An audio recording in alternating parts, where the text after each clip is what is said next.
What's up, guys? Dr. Seth. We are back in Calgary, back from SWIS, back in the gym, and back to training. And of course, it is back day, so saying back a whole lot for some reason or another.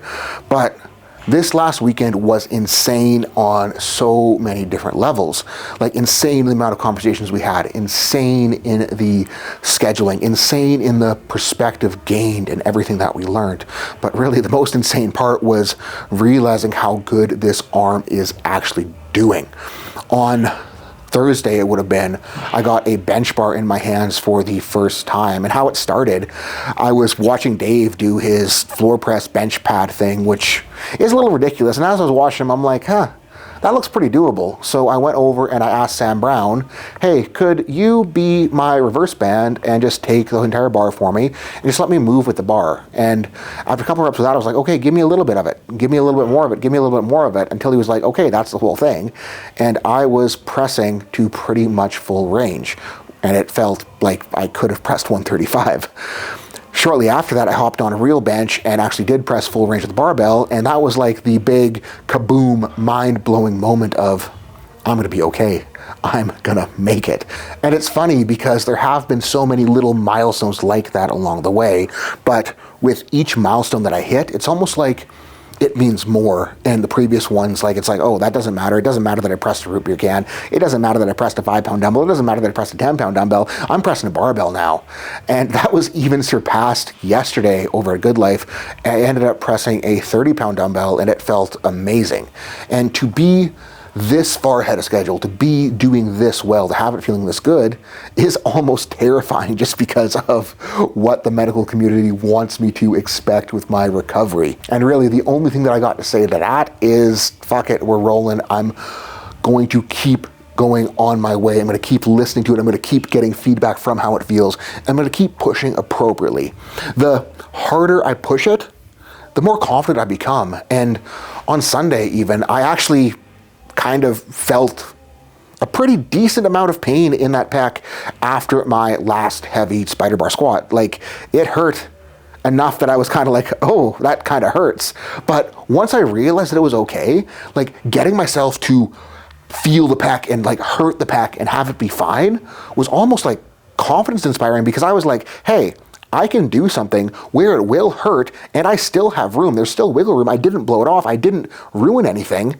And not that I'm going to be trying to hurt it, but that almost lets me realize, like, hey, I can actually push this thing and I can do more and more and more and more. And obviously, again, I'm still trying to walk that tightrope of not doing too much, and I'm going to do my damnedest not to fall off of it.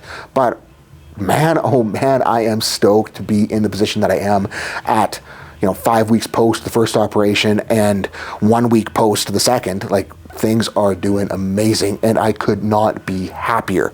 With today's training, today was the first day that I was able to actually kind of push upper back work on this left arm.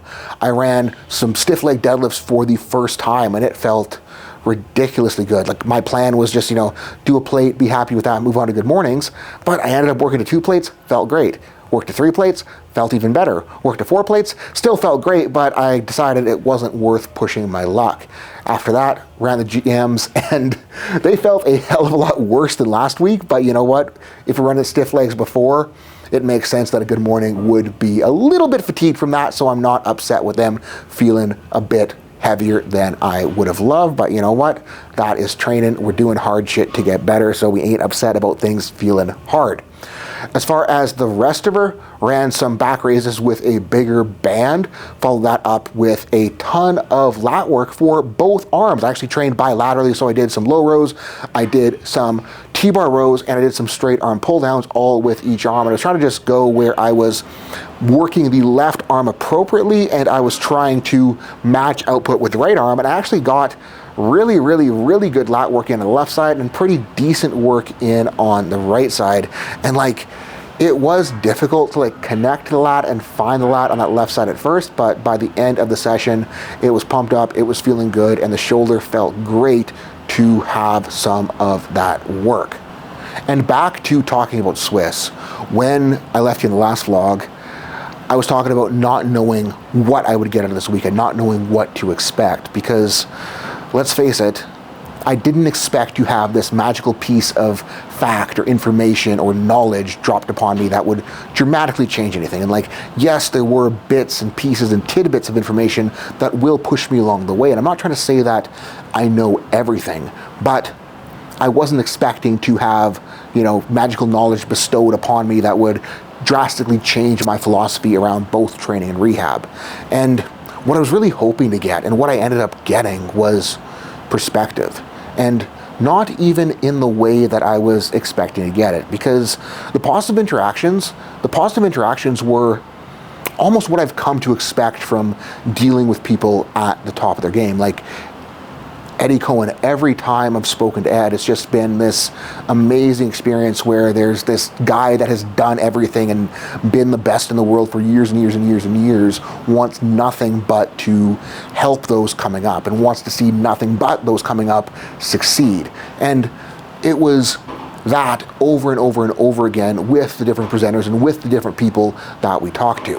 And where I'm going, I don't want to say that this was everybody, but what I learned the most from was the negative interactions and the people that I really don't want to be like, and the people that the only thing I learned from them was how not to behave.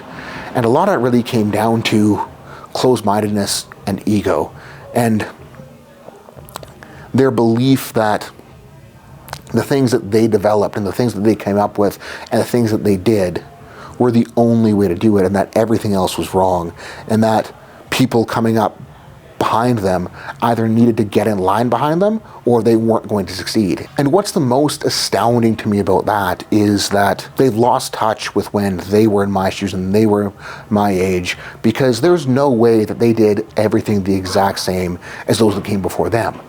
For them to get to where they were, they would have had to challenge those old ideas. They would have had to progress things. They would have had to have done things differently, or else they wouldn't think that they are the shit, and they wouldn't think that they have made a big difference. They wouldn't think that their stuff is worth following. And I'm not saying that their stuff is entirely wrong, but it's not entirely right either.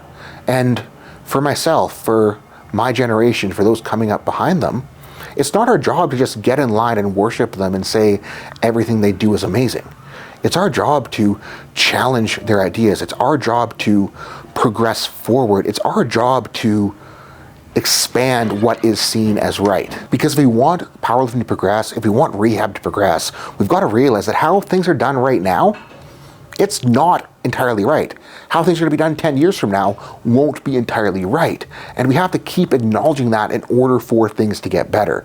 And if we ever get so stuck that we think that there's no progress that can be made, if we ever get so stuck to think that everything we're doing is perfect, we're doing the world such a disservice to not allow progression to occur. And I could look at it from the side of things like, I don't want to be like these individuals, but how I'm choosing to look at it is, I want to be like Dave Tate. I want to be like Ed Cohen. I want to be like those guys who are continuing to grow and continuing to learn, even though their competitive careers are long over. They're still looking to learn so they can pass on even better to those younger than them, like people in my shoes. And I am so appreciative to have examples like that I can follow.